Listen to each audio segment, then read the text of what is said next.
Welcome back to the Property Management Show, where we deep dive into the world of property management, marketing, and entrepreneurship.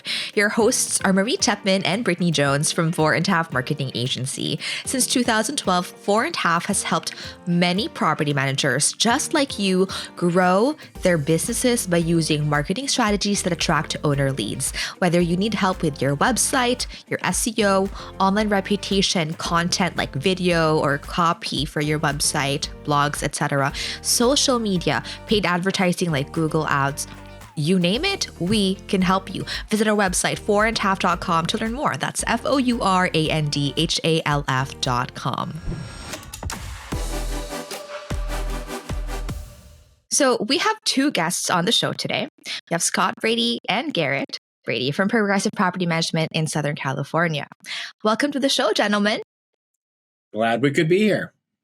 Yeah, I'm glad we were able to make this work kind of like last minute. And Scott, you've been on the show multiple times before.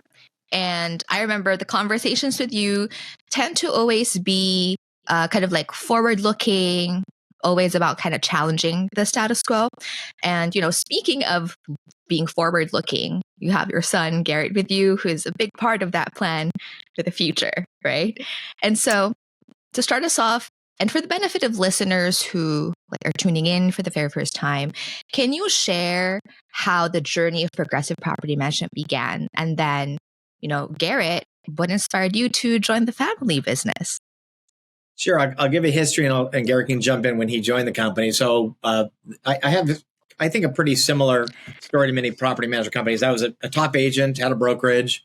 After the recession, I thought, there'll be another recession. I might want to be better prepared this time around. So I started the Progressive Property Management about 2012.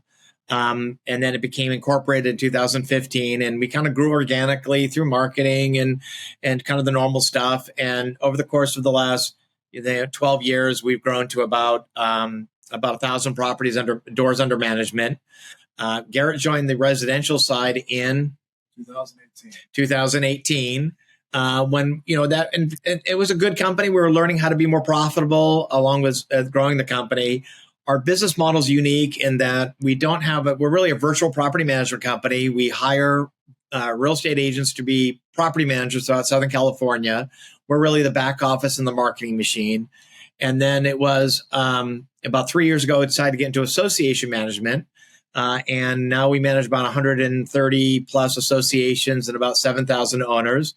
Same business model. We hire people to be community managers offsite, and we do the back office compliance, collections, and whatnot. And it was really 3 years ago. I was diagnosed with tonsil cancer, and I realized we were not prepared as a company to either sell, or it wasn't generating enough cash flow to kind of service my lifestyle, and it wasn't ready yet to be handed off to Garrett. So we made a number of decisions 3 years ago that have, because you have a choice as an owner of a management company. Either you're going to sell it, you have a liquidity event, or you're going to keep it and just live off the cash flows, or you're going to have somebody in your family or a partner take it over. And how do you structure that so it's fair to them and fair to you?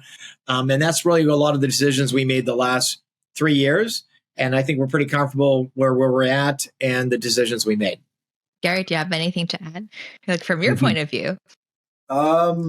It's definitely been a bumpy road. So I joined in 2018, and it was very kind of old school before everybody had programs and VAs and kind of shared a lot it was very regional. So I got to see the arc of the industry, which is really interesting to see from going from, shall you say, Stone Age to modern technology and making it more appealing as an industry to join.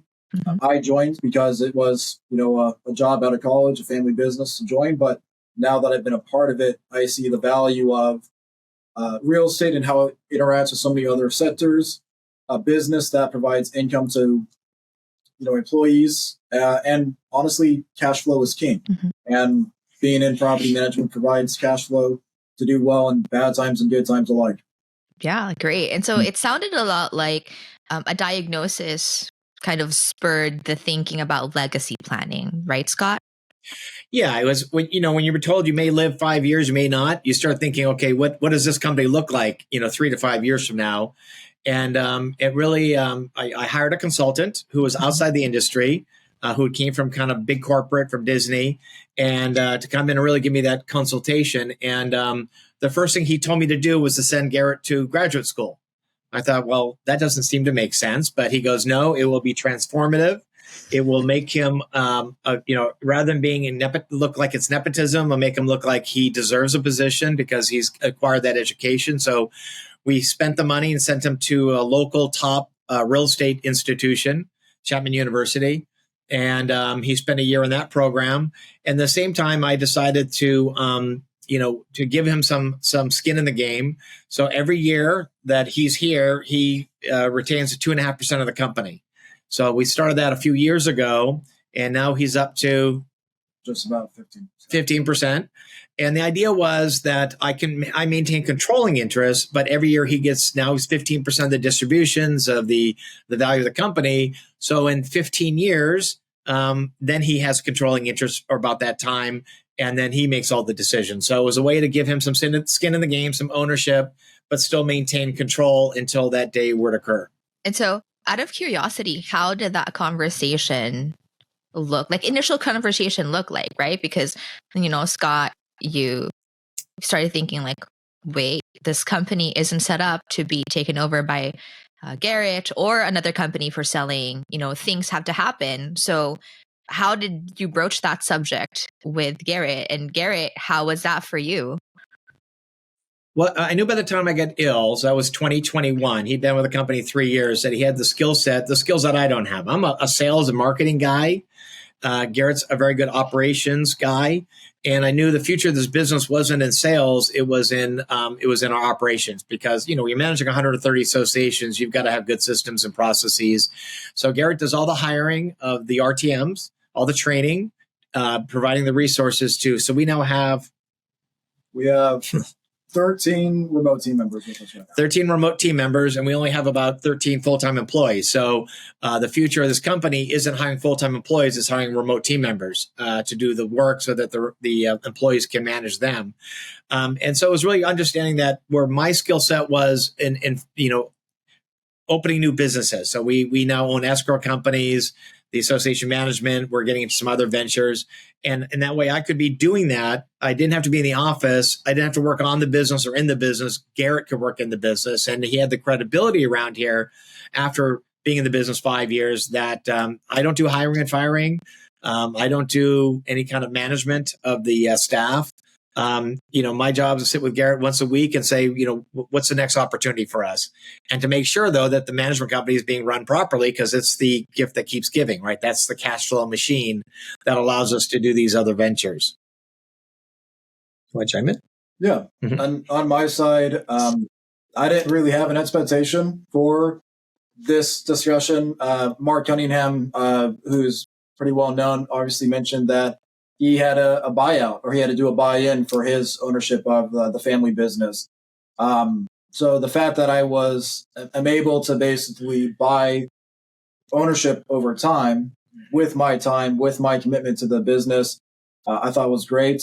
I get more value out of just learning how to run a business, how to deal with staff, how to handle operations and corporate accounting, and all that. Obviously it's great to have that security in mind long term, especially as our business has grown. So I was happy to take the offer. I know other people are in same predicaments where they have to either do a buy-in or they have to have that tough decision. For us, it was easy. I trust my father. He'll have forgotten more about business than I've learned so far. So if he has something that he thinks is the good decision to take, I'll trust it. Yeah, and part of this was when we got into association management, you have our website, which I think we have the best association management website in the industry. We knew we were going to have to not make profit for a while as you're growing that side of the business and you're adding staff and adding resources and building websites. And so I thought that, what was reasonable then was to give them that ownership without having to buy in for it. And we'll continue to do that. It's good because I have 3 children. He's not my only one. My daughter, though, is well taken care of by her husband. Her family doesn't want to get involved in business whatsoever. She's one of our branch managers for residential. My other daughter's in Nashville. Again, not really. So we had a nice situation where I didn't have three kids fighting over the company, who gets what and who does what. It's really Garrett's the only one who really raises his hand and step up to this industry. Yeah, I can imagine how chaotic that would have been if all the kids wanted the stake and all the kids wanted to be the head person, running the company. I think Brian Brady has said at a conference, I think he's got like 10 family members in the business, some crazy number, right? And that'd be really, I think, difficult to manage. It's easier when you have one person who's really interested and, more importantly, that is qualified. If Garrett didn't have the skill set, I wouldn't just arbitrarily give him ownership of the business.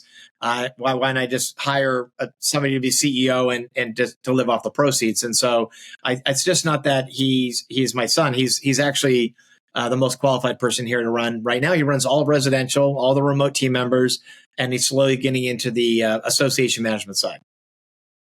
Yeah, and I remember, sorry, Garrett, I kind of stalked you on LinkedIn. Hope you don't mind. I kind of saw on your LinkedIn that I think when you were an undergrad, you ran kind of a small direct mail marketing company. And I know that Scott is always the evangelist for direct mail. Like, it works for me. Don't knock it till you try it. And so, but you were saying, Scott, that Garrett's expertise is in the operations, but based on his LinkedIn, he was also helping, I'm guessing, with marketing. And so it's not exactly like he just has experience in operations, right? Like, he also tried different areas of the company. Well, yeah, he'll tell you about his background in college. He went to Northern Arizona University, and when I was a realtor, I used to farm the entire city, a city here called Placentia, about 15,000 households. And he did all the mailings for me. He would drop the notepads. He hired other classmates and organized them. And we would drop 10,000 notepads to the entire city over the course of a month. So he ran that whole group. I'd give him the notepads and the bags and the mailer, and he would take off. And he did that all through high school. And went to college. He continued to work, and you can tell you what you did at college. Yeah, we did the direct mail primarily for my father and other realtors in the brokerage, but we did try offering it to other realtors in the area. Just wasn't a really enjoyable experience when you're in high school wanting to go out and have fun instead of working weekends in the hot sun walking around. When I went to college, I took basically a year to kind of just study, join clubs. Then I worked at a DoubleTree hotel. I worked in 6 different departments there. So it was really enjoyable. And I actually ended in the maintenance division for my final year, which I loved, which helped me when I came back from college. I actually did maintenance for our company for about 1 or 2 years. I ran our crazy maintenance division with our old school guy. Mm-hmm. But that's actually one of my passions, is to get my general contractor's license as my next step, so that way we can run a subdivision in the company for maintenance and eventually for fixing and flipping properties. And who knows? That's interesting. You kind of did other things and then you ended up kind of figuring out the things that excited you and made you passionate, and the things that you didn't really like. And it sounds like it's a perfect fit because I can't remember who said this, but I've heard this before. The organization's biggest weakness is the CEOs or the founders' expertise. So Scott, you're a really sales and marketing type of person, and so it's if you leave, that will be the weakness. But since you're still here, that's not the weakness. And so it's great that your son's kind of expertise and where he shines is where you're not as passionate about, which is the maintenance, the operations. Well, I think Garrett was smart to recognize each other. He was smart to recognize that to create value here, he'd have to do the things I can't do or don't want to do. Otherwise, I'll hire somebody to do them. And so I think, recognized here's what I can do well. He could see where I'm not, proficient. And I've always been the person, if I don't do something well, I delegate. I just really focus on, you can't be a well-rounded person. You can't be good at everything. I'm good at content. I'm great at marketing. I'm very good at sales. I'm good at seeing the big picture. seeing opportunity, but I'm not good. I don't know how to do our software for association management. I couldn't even get in and tell you anything, not my thing. And we have operations for that. Right. And really, what Garrett's done is say, okay, this is the weaknesses in the company. These are the strengths, but this is the weaknesses. And it was always in this company operations. It was always in systems. It was always in, as we say, if somebody got hit by the bus, would everything fall apart, or could we continue on? And we found the real opportunity wasn't hiring people, was hiring remote team members. And we, up to probably 5 years ago, we had 0. And now we have 13. And we try to, we'll probably add, at least by the end of the year, another 2 or 3. And he's actually training a remote team member to be a community manager. So for our small communities, under, say, 10 owners or 12 owners, it's an unlicensed activity. You do everything by Zoom. We can have somebody do the inspections, monthly. And that could be a profit center where nobody else can figure out how to make a profit on 8 to 20 owner communities. We think we can train a couple remote team members to be community managers and tell the communities that's what we're doing. So it's another opportunity. Even doing back office, we've looked at a lot of association management companies that aren't using remote team members, don't have systems, aren't automated. Well, we may be able to do that for them, right? Create another profit center. So as you've heard me say, this industry, I think residential management's tough right now. I mean, nobody's buying investment properties in Anaheim for $800,000 and converting them to rentals, and nobody's moving up, because there's just very few sales. So where the opportunity is, we think, is association management and maintenance. That's where the money's at. And to interject, you can tell from Scott's talking that he's very goal-oriented. We always have long-term goals that we focus on. And you made a point about we balance each other out. We have a saying, myself and another team member, that if the saying is everybody has to be on the bus, on the right seat on the bus going in the right direction. Our saying is that Scott makes the bus go 100 miles an hour, and we pick up the pieces that fall off as we go. So it works out where he's the one, really driving it. He has a famous saying where the best times in business are when you're uncomfortable. You never want to be comfortable and then all of a sudden you get hit by a wave that you didn't see coming. But if you're always uncomfortable, you're always growing. And my job is to pick up the pieces that kind of fall off as we keep going faster and faster. And he's the one that keeps kind of pushing that envelope. So it works out. Yeah. And speaking of kind of like not being just comfortable with what you have right now. So Garrett, you're the director of operations, right, for Progressive Property Management.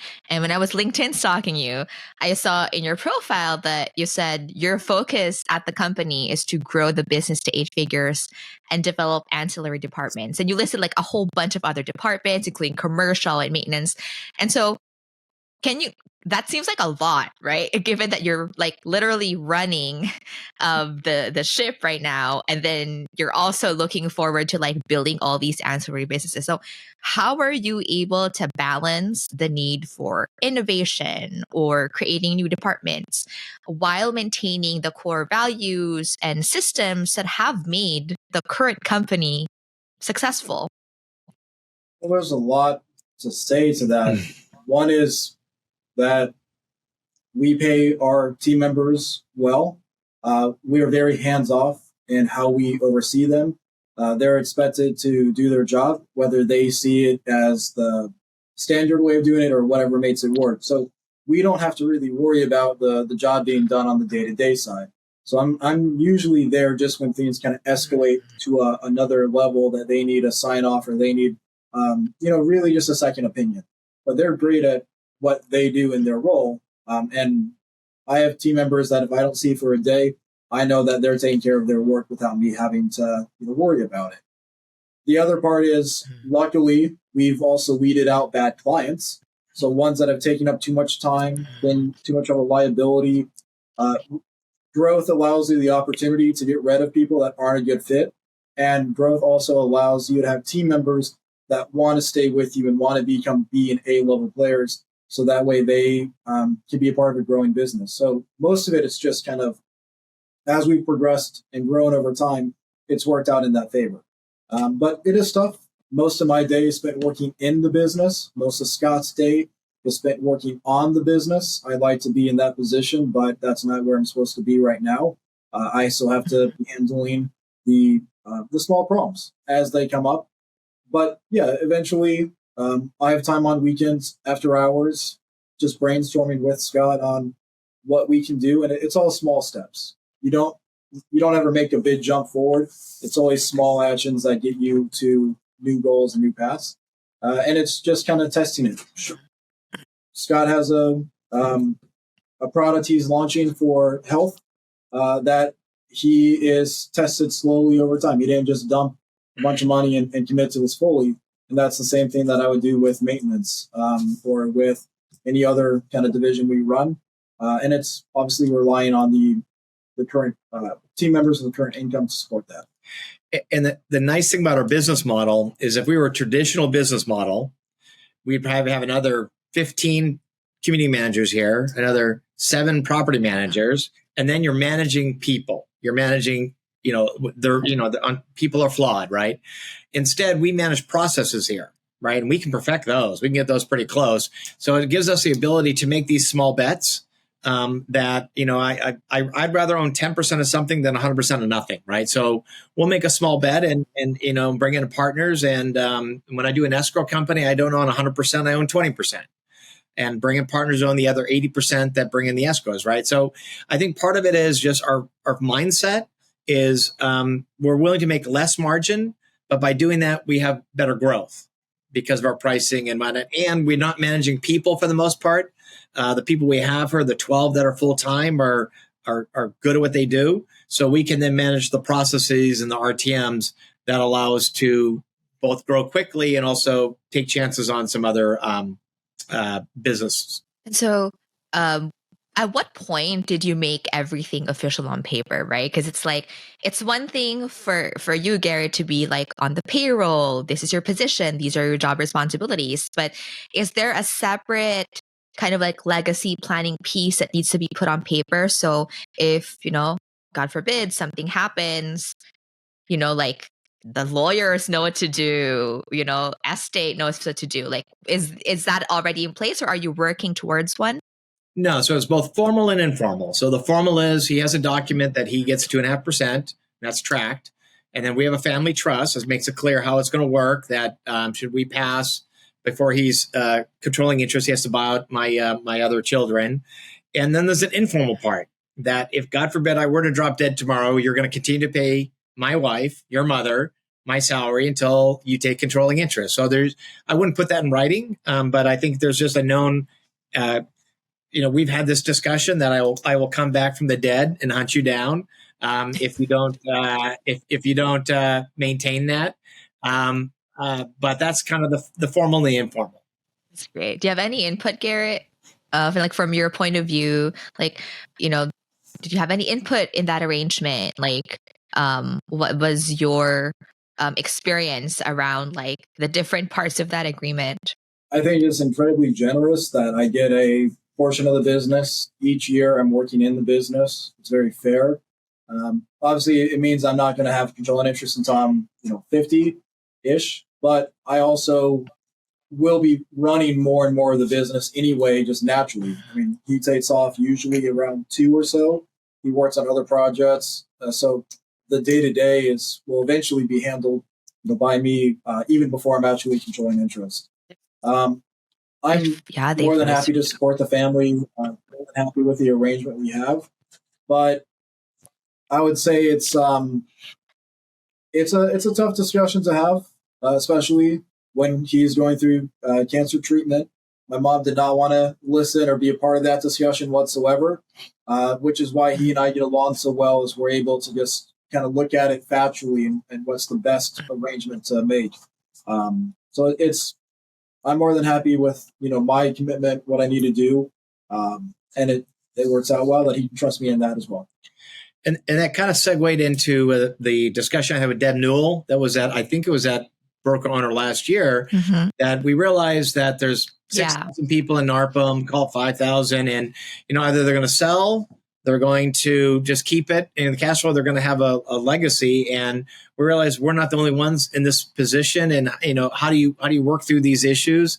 So she started that. And I think it's been a bumper ride for her. I think she's got 8 or 10 people kind of informally involved. I think they're going to get together a broker owner and get more formal about it.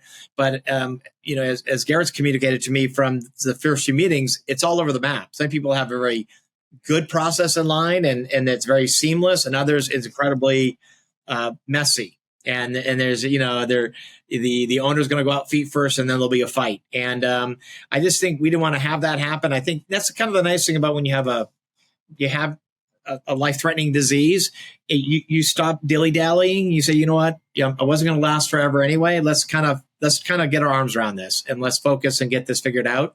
And I'm glad we did that. And certain other ventures I do, where he's not involved, he has no ownership interest. So in the product I'm developing, he's not involved. Escrow, he's not involved. But on maintenance, we're thinking about creating a whole maintenance division. We'd be 50-50 partners because he'd launched that. So I try to be fair that if something he's doing and he's putting up the money, putting up the time, effort, then he should have, higher ownership. Yeah, I think part of the list of things, Garrett, that you are intending to introduce as ancillary source of revenue is also like commercial. Because wasn't that the master's that you took up, like commercial real estate? Yeah, I did a 1-year accelerated program. We had top brokers and dealers and private equity funds talk to us about commercial real estate. How do you structure deals? How does it work? What's involved in it? So I learned a lot about from industrial to office, retail, multifamily. I thought it was incredibly engaging. It's something that I would like to pursue in the future, but you try to protect the nest egg right now. Try not to put too many eggs in one basket. It'd be nice to do long term. It's also a very eye-opening experience. I don't necessarily enjoy the nature of commercial real estate as much, but I do enjoy different aspects of it in regards to what is raising a fund. How do you do a partnership? How do you deal with the other behemoth, which is he has a great story from one of our really well-off friends that said, essentially, real estate and commercial real estate is the dollar business. And residential management is the nickel business or the dime business, and HOA management's the penny business. But if you get really good at taking pennies and combining them into dollars, and the same thing with dimes, well, everybody wants the dollar. They go around the dimes to get to the dollar. And if we become really good at that, then we'd be able to structure our own path and our own future. And commercials, it's an attractive offer. But it's one that I would have to wait to get into once I feel more confident if the opportunity arises. Very even keel. I've given a number of speeches on exhorting my residential management colleagues to get into association management, and they won't do it because they're like, I'm making $200, $300 a door per month. Why would I do an association management where it's $30, right? That seems like it's a penny business. And the answer is exactly. Nobody wants to get in this business. Anybody get into it. Residential management is an easy business to get into. You just tell the Department of Real Estate, I've opened a management company. Well, there's thousands of them, right? It's just too many, if you will. Association management, nobody wants to get in that business, and it's not easy to get into. You got to kind of understand it, and you have to have departments. So that's the barrier to entry, and that allows us to take our profit from association management and make these small bets into maintenance, or we're talking about rolling out an owner benefits package, right? That we now have almost 8,000 owners that we could roll out to our owners, right? So, I'm almost saddened, if you will, by our industry, how little innovation there is, how little forward thinking there is, and how much people just follow the herd. And and sometimes you've just got to look at your market, look at the opportunity, and figure it out. It's not easy sometimes, but you figure it out. And so How important do you think transparency is with a team in terms of like the details of the legacy planning? Or like, are they privy to kind of information about like what you have in store down the line? Or is it more of like they focus on their departments? Once they actually implement something that changes their day to day, that's the only time we kind of let them, be informed. So we're a big believer in complete and utter transparency. So everybody at this company knows that Garrett's going to be taking over the company. I stopped hiring and firing and managing a year or 2 years ago. So he does the hiring because I don't want them coming to me because I hired them and say, well, gee, plea for their job to me.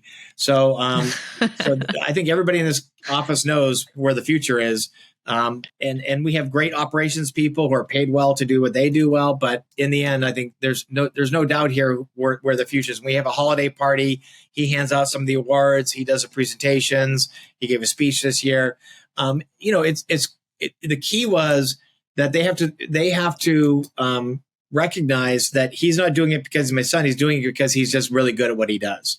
And that was me backing out. And I'm really bad at that stuff anyway. It was kind of that made it clear to them. But if it hadn't been Garrett Brady didn't exist, I'd be hiring somebody to do that job. And he's not just here because he's my son. He's here because he's really good at running this company. When we go to the holiday party, we'll have people come up. It's my favorite day of the year because we get to, get everybody together from all the disparate parts of Southern California. And I'll have a lot of branch managers come up and say, thank God for your son. By the way, here's how dedicated he is. We still believe in having an emergency line in-house because I believe as a company, that's our time to shine. That shouldn't be outsourced to the Philippines. That should be somebody picks up, can look up, say, okay, we know who your community manager is, or we know this, we know that, we know who your property manager is. Garrett still has that phone on the weekends. And we'll be out at a restaurant and he'll have to get up and take a 20-minute call about a water leak or somebody turned off the water at some community in, Moreno Valley. So I think that shows more than anything else. And everybody knows he carries that phone and everybody understands how important that is. Now we're going to get that off his plate. That's our next plan, and get somebody to do that. But that's how committed he is. And that phone, how often does that phone go off? It's about 6 times a day. 6 times a day we have an emergency call.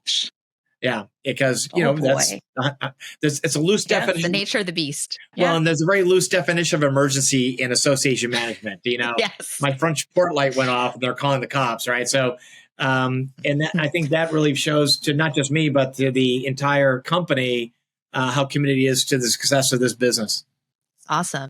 Now, have there been, challenges in implementing the legacy plan that both of you kind of agreed on?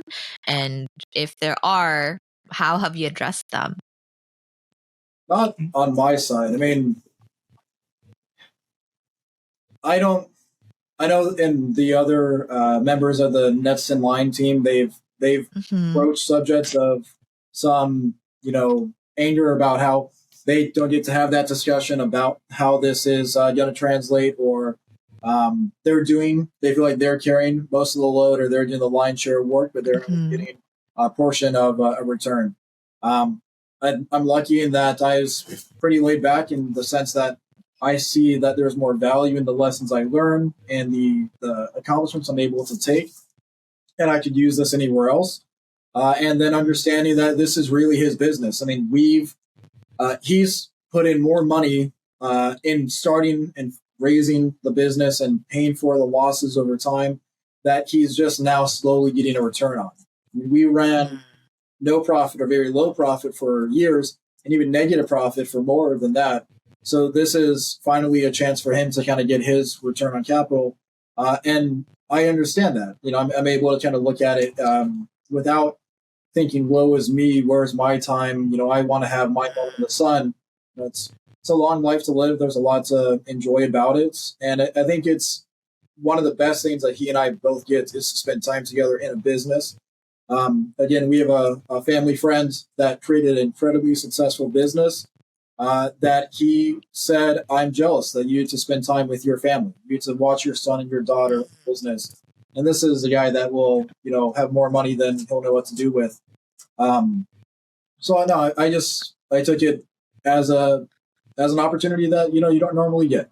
And I'm happy that I'm able to, provide a return that makes it worthwhile for him to see that this is going to be left in good hands. And for me, I hate having partners. I had a business partner till about 2012, and we got divorced. We owned a Coldwell Banker franchise. We had an escrow company. It was ugly. It was messy. And I said I never want to partner again. So when brought Garrett along, I remember the first time I gave him the books, and I was putting every dime back into growing association management and growing residential and trying some other projects. And he was kind of horrified. He's like, wait a minute, we manage 900 properties and we don't make any money. And I go, isn't that great? We don't pay taxes. We put it back into other stuff. It's fantastic. And of course, I still sell real estate, so I have additional revenue sources, and I pay myself a salary. But I think it's been good for me it's been good for him to see that all those decisions I made came to fruition. And we now add 6 associations a month, and we do have a lot of bank credits that we can use to use for other purposes. And so it's been gratifying for me to see the fruits of all that labor and that risk. And now I don't mind having him as a business partner, because I think he's found out he's smart to figure out where he should step in and where he should step out. And it's been great. Before I got sick, I got here at 9 and left at 5 and made sure people didn't leave early. And, I have no problems now getting here at 9:30 and leaving at 2. I've earned that. And we've had a couple employees leave who are in their 20s because they said, I don't know, it's a lot of work and I really want to enjoy my life. And I tell them, I don't remember my 20s. I remember us working and humping and having 3 kids and driving to Beverly Hills and getting home at 7 and being exhausted. And, maybe if you can get away with enjoying your 20s, that's great. But to me, 20s is about learning, about becoming really good at something that pays off in your 30s. And I think Gary gets that. Yeah, throughout this whole interview, it's been really clear, Garrett, that you're on the right seat on the bus. You get it and you want it. So it's really good, because especially when talks about legacy planning happen, because it's family. A lot of times, what you're talking about isn't the business, it's really about the emotional component. So it's really nice that you guys were able to find kind of a common ground where you both are objectively looking at what needs to be done and how can we both kind of be at peace with what we put in place. So that it's really great. Well, and as an owner, you have to give up your liquidity event. And what I mean by that is you can have good cash flow. I can tell you whatever I'm making. It's a good cash flow. It's a good life. But I could right now sell the business for probably $7 million, $8 million. Even after taxes, have a pretty good liquidity event. And we've had this discussion. I'm going to forego that. I'm going to forego that liquidity event. And I'll stick with the cash flows. My life is good. Would $5 million make it better? Maybe, but it wouldn't make it materially better. We've got my wife and I have everything we need right now, and to know that in 15 years, he'll be in so 15 years at his 50, he'll be 20 years ahead of me at that time. So that's a conversation you have with your spouse. And my wife's agreed to be okay with the cash flows and keep this as a legacy. And that's a decision you have to make. That's probably the biggest one. Yeah, I know, Scott, you're one of the biggest proponents of kind of not selling in the face of the very attractive offers going out there. Yep. And so, it is a big decision, and definitely good that your wife agrees. And so what advice do both of you have for listeners who may be in family-run businesses, who maybe are in the early stages of planning for their own transition, or maybe they haven't even broached the subject at all or thought about it?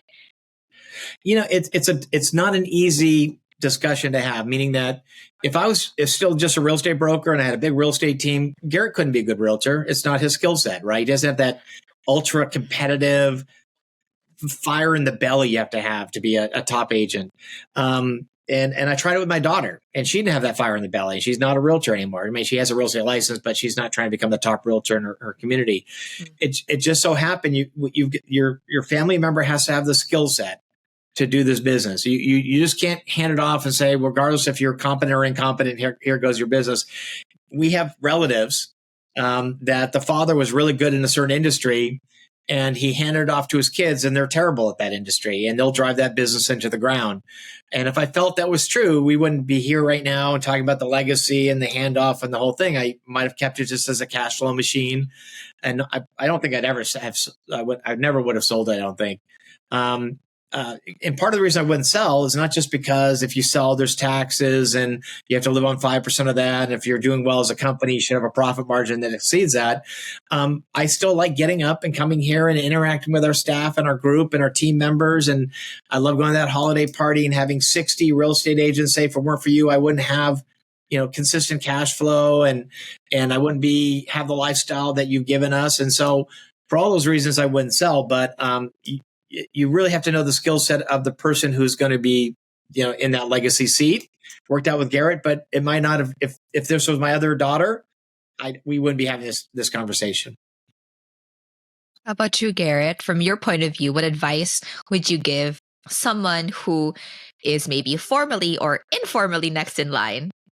It's tough to say because the people I have spoke to, most of them are, disgruntled about the current, outline they have.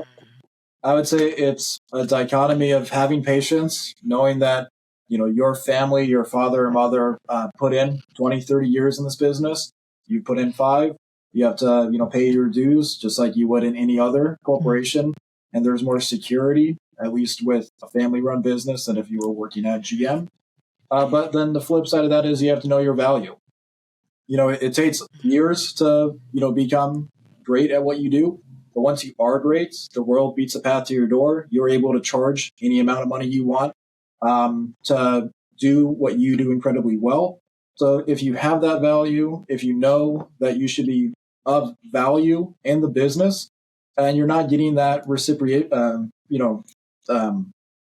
return, then you'd have to have a hard discussion. Maybe it's time to have that hard discussion or move on, find a better avenue for your skill set. But you have to have patience, but you have to also know what your value is. So thank you so much for all those insights that you shared. And, I know that it was kind of alluded throughout the discussion, the other company, Scott, that you're starting, it's tasteless, right? Am I getting that right? While we're sitting here, they sent me the new packaging. Yes, tasteless weight loss. So this is it's been a really fun ride because it's a product where you spray. It's called tasteless weight loss because one of the side effects from my cancer treatment was I can't taste anything, still can't. And so when you can't taste anything, food is just food. It's just nutrition. It's a means to the end. You don't obsess on it. And so it's been 2 years in the making, and it's we're now going to ship the first 1,000.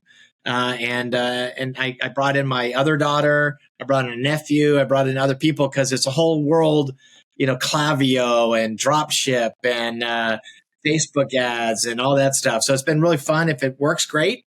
But it was just been a nice thing to do with some other family members. And if it works, I'm happy if it does, because it really did change my life. Without taste, yeah, I don't care about what's for lunch, and so and also when I got in the weeds on that, when I started doing research, food has now become so modified and processed to be addictive. A chip is designed to be addictive. Pringles chip is designed that way, and if you could have a different relationship with food, that you don't crave it and you're not addicted to it, but instead it's just something you need to have. Obviously, we need energy to work, to live. That's great. So I'm hoping it works, but if it doesn't, it's not going to change my life one way or the other. But it's like just like I like to share association management, that it changed my life getting to association management. I'm just trying to share the experience of having tasteless, not being able to taste anything, how it can also possibly change your life. People do Ozempic at $1,000 a month, and they hear don't bad things about it. They don't know why it works, but it works. But the day you go off of it, you're getting all that weight back, and they don't even know the long-term ramifications of it. You stabbing yourself every day for 4 years. Well, this is a natural product that what happens. You just don't taste anything.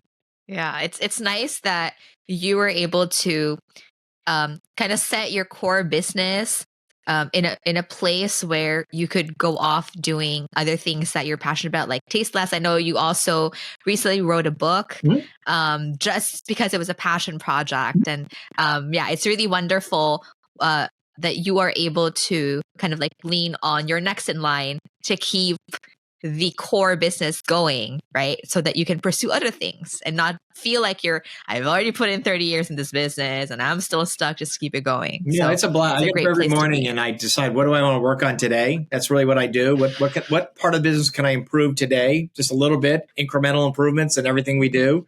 And, sometimes you can make a lot of money doing the things nobody else wants to do. Everybody wants to sell a $2 million listing in, Orange Heights, right? Everybody wants to do that. Of course. Nobody wants to manage associations, and all tasteless weight loss is turning chicken shit into chicken salad, right? I mean, it happened to me. Let's do something productive with this experience.